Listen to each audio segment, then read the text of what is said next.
আপনার স্বপ্ন যদি হয় সেনাবাহিনী তাহলে জেনে নিন, আপনার পা যদি ছোট বড় হয় তাহলে কিন্তু আপনি সেনাবাহিনীর মাঠে বাদ পড়ে যাবেন, এবং আপনার হাতে যদি কাটা দাগ থাকে তাহলে কিন্তু আপনি সেনাবাহিনীর মাঠে বাদ পড়ে যাবেন, এবং ভয়েস যদি আপনার লো থাকে, ভয়েসে প্রবলেম হলে আপনি সেনাবাহিনীর মাঠে বাদ পড়ে যাবেন। আপনার স্বপ্ন যদি হয়ে থাকে সেনাবাহিনী চাকরি, তাহলে সেনাবাহিনী মাঠে যাওয়ার আগে কি কি কারণে সেনাবাহিনী মাঠে বাদ দেওয়া হয় সেগুলো জেনে যান। আর এগুলো যদি আপনি না জেনে যান তাহলে মাঠে প্রথম ধাপে আপনি বাদ পড়ে যাবেন। প্রথমত হচ্ছে আপনার উচ্চতা।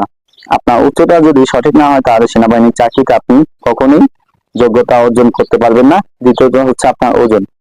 আপনার যে উচ্চতা রয়েছে সেই উচ্চতা অনুযায়ী আপনার ওজনটা সঠিক থাকতে হবে। আর ওজনটা যদি সঠিক না হয় তাহলে কিন্তু আপনি সেনাবাহিনীর মাঠে প্রথম ধাপেই বাদ পেয়ে যাবেন। তারপর হচ্ছে আপনার বুকের মাপ, আপনার বুকের মাপ সঠিক হতে হবে। তারপর হচ্ছে আপনার ভয়েস, আপনার ভয়েস যদি মেয়েদের মতন হয় অথবা আপনার ভয়েস যদি লো হয় তাহলে কিন্তু আপনি সেনাবাহিনীর মাঠে বাদ পেয়ে যেতে পারেন।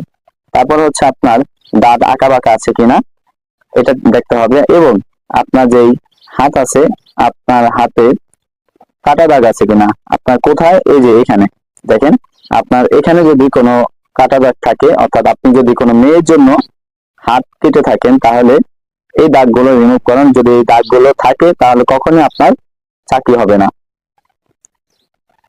তারপর হচ্ছে আপনার পা, আপনার পা ছোট বড় আছে কিনা এটা কিভাবে চেক করবেন।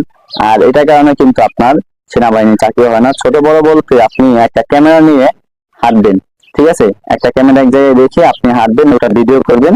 আর ওটা ভিডিও করলে দেখতে পারবেন যে আপনার পা ছোট বড় কিনা। আপনি যদি স্বাভাবিকভাবে হাঁটেন তাহলে দেখতে পারবেন আপনার পা ছোট বড় কি আছে কিনা।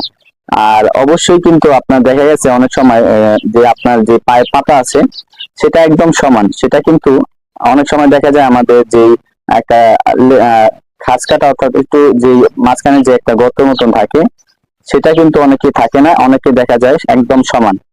সেটা কিভাবে চেক করবেন, সেটার জন্য আপনি প্রথমত পাটা অর্থাৎ পায়ের পাতাটা আপনি পানিতে ভিজাবেন, ভিজিয়ে আপনি পাকা অথবা বালিতে আপনি হাঁটবেন। বালিতে অবশ্য হবে না, পাকা আপনার অবশ্যই কিন্তু পাকাতে আপনার এটা চেক করতে হবে, পাকা ছাড়া আপনি এটা চেক করতে পারবেন না, আর এটা সঠিক হবে না পাকা ছাড়া। তারপর হচ্ছে আপনার হাত পা ঘামে কিনা।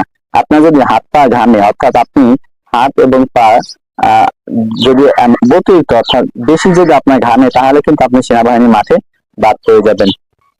তারপরে হচ্ছে আপনার চোখের দৃষ্টি, আপনার চোখের দৃষ্টি কিন্তু সঠিক থাকা লাগবে। আপনার চোখের দৃষ্টি যদি সঠিক না হয় তাহলে কিন্তু আপনি সেনাবাহিনীর মাঠে বাদ পেয়ে যাবেন। এবং আপনাকে অবশ্যই পুশ আপ দিতে হবে, পুশ আপ আপনাকে অবশ্যই দিতে হবে। পুশ আপ যদি আপনি দিতে না পারেন তাহলে কিন্তু সেনাবাহিনীর মাঠে বাদ পেয়ে যাবেন। এবং আপনাকে অবশ্যই দৌড় জানতে হবে। আপনাকে 400 মিটার যে একটা দৌড় আছে